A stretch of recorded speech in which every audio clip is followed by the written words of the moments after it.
Macro photography has been an interest of mine for over 10 years now, but I don't think I've been challenging myself recently.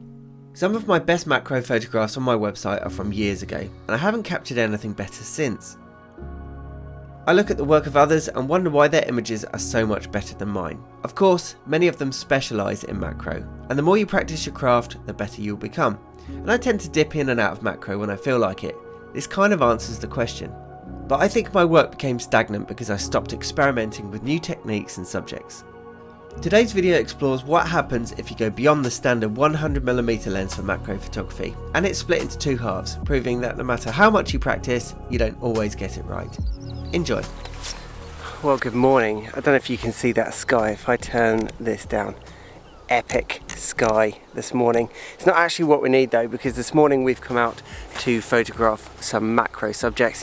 When I say we, I've come out with Louise Welcome, who you've seen in the video so far and in probably many of my videos. Now this morning I've returned to a place called Malling Down, which is in the South Downs National Park and is actually at the top of one of the chalky hills in Lewes, which is in East Sussex. Now I've not come back to do exactly the same thing as I did a year ago. Yes, I am photographing butterflies probably, if I can find some, but today I've come back with a different piece of kit, hopefully to achieve different results. Now, about 2 weeks ago, I was in my front garden shooting some macro. I was actually chasing some bumblebees around in my front garden, and I was using the 100mm macro, which I've been using for probably 10 plus years, and I would say that I'm very, very happy with the results you get from that lens. But the thing is, when I look at other photographers' work, people that shoot just macro, their work looks different to mine, and that got me thinking. The difference between my images and their images was perspective and the depth or the lack of depth in their backgrounds. Now I've shot with a variety of different macro setups, predominantly 100mm, and also I've done some reverse lens images, and I've used extension tubes. The extension tubes doesn't change the length of the lens, so I thought, okay, let's do something a bit different. Why don't I put extension tubes on my long lens, my Canon 100-400? I did that and I took some photographs, and I immediately saw the difference.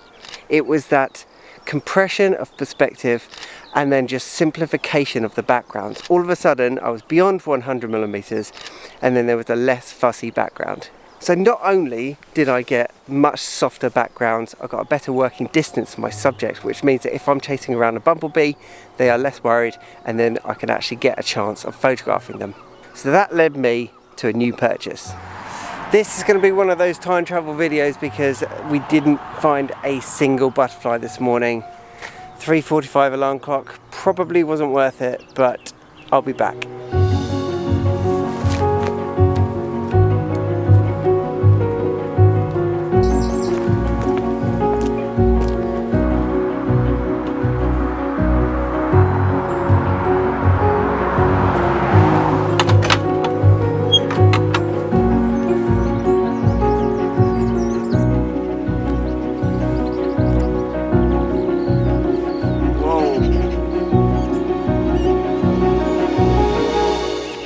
So I was contemplating just scrapping, deleting the first part of this video entirely, but then I thought, do you know what, that's not reality.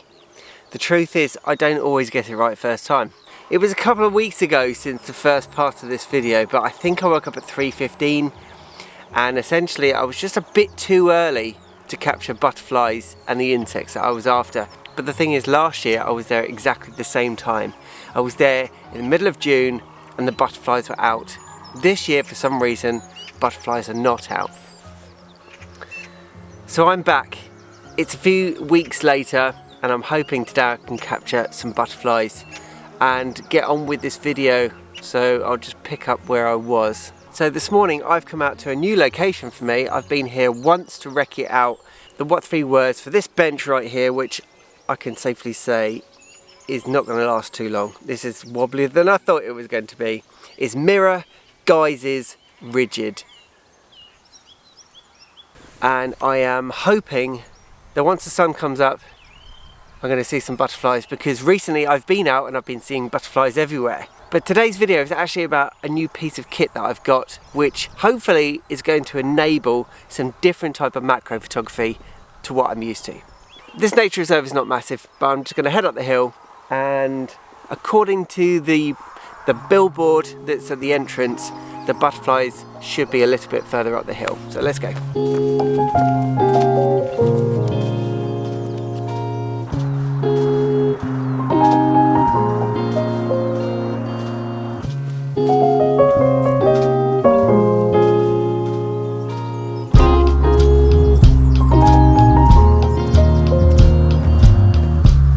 Okay, the sun is up. I'm feeling optimistic. I'm going to see some wildlife this morning. This is going to happen.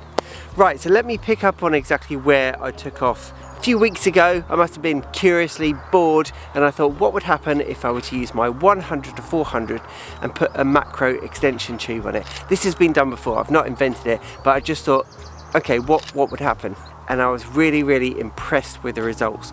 Now, although the setup is ridiculous because it is so heavy, such a long setup, I would say that the camera and lens combination is probably about this long, it's very heavy, and it gets you a closer working distance, and that lens is optically incredible, but it's not exactly a pleasure to use.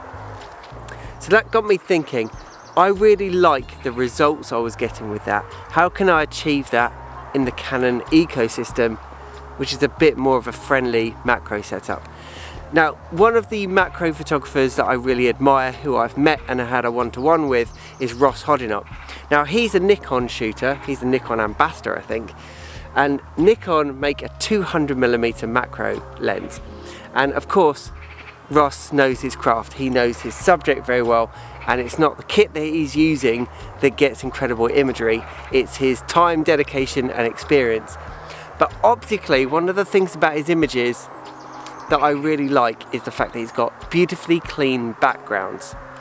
And I contacted him and I said, out of curiosity, what do you think? Do you think that my photography may get the results that I'm looking for by investing in a longer macro lens?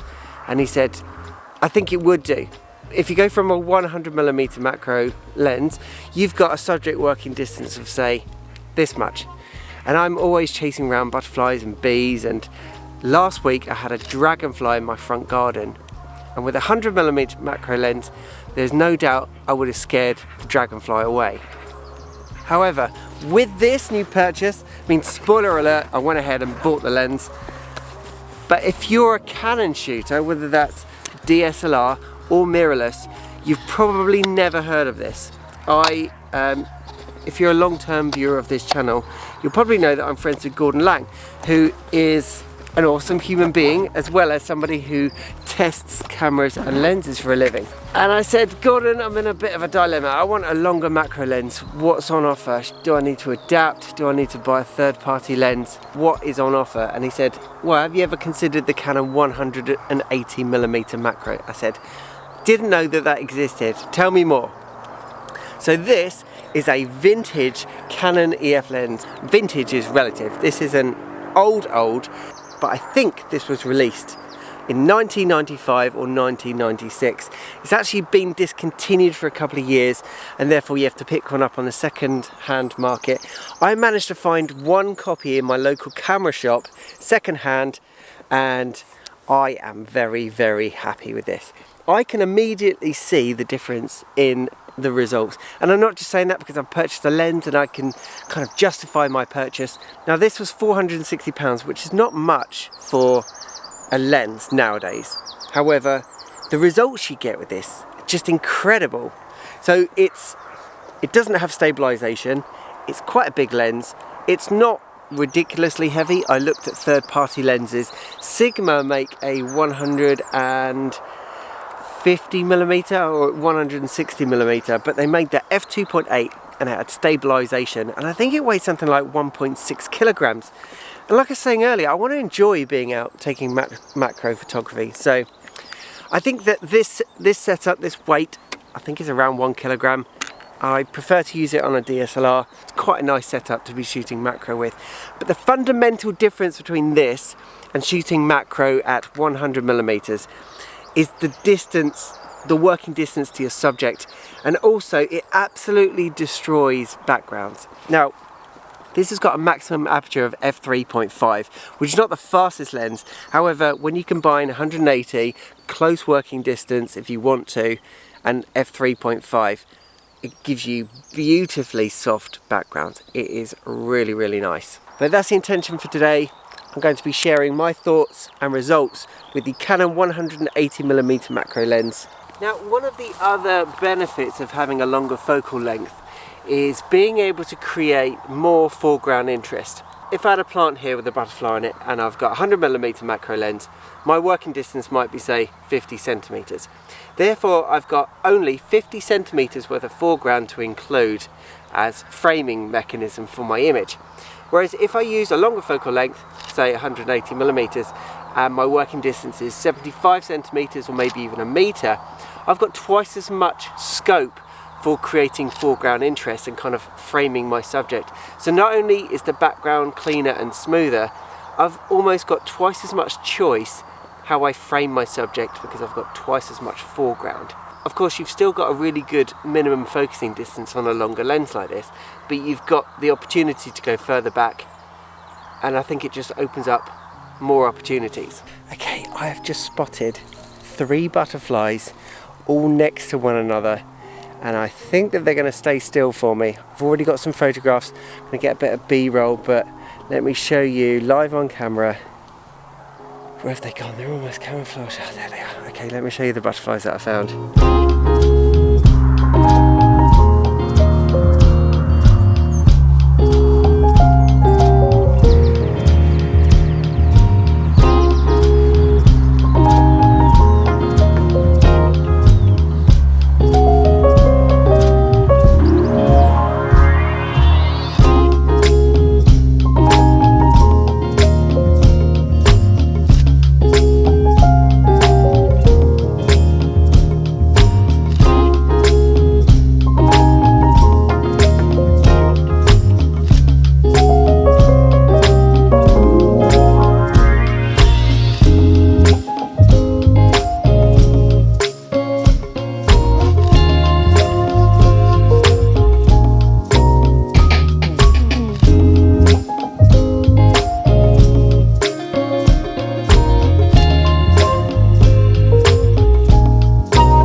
I would have really loved it if they put image stabilization in this lens. However, that probably would have meant it would be much heavier. And I don't even know if they had optical stabilization in the mid-90s. So I've been taking all of these photographs this morning, shooting handheld. So as long as you keep your shutter speed fast enough, I've been shooting at 1/400th of a second, which is double the focal length of this. The images are coming out nice and sharp, but it's more to do with composition and framing, and your back starts to ache if you're trying to hold a position like this for too long. Yes, if you put this on a mirrorless camera with IBIS, that's going to benefit you as well.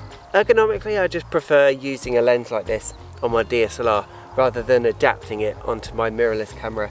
Plus, my Canon EOS R doesn't have IBIS, so that's not going to benefit me in any way. You'll notice that when I bought this lens, I didn't spot this, but it doesn't have the lens collar.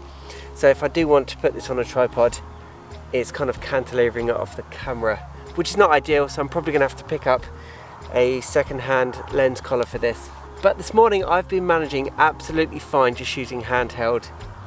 I've got 1, 2, 3 butterflies just in front of me, and I've been sat here for half an hour just enjoying this, and I suspect that they're just warming up from the sun, waiting to get enough blood into their wings so that they can fly away from me taking photographs as soon as they possibly can.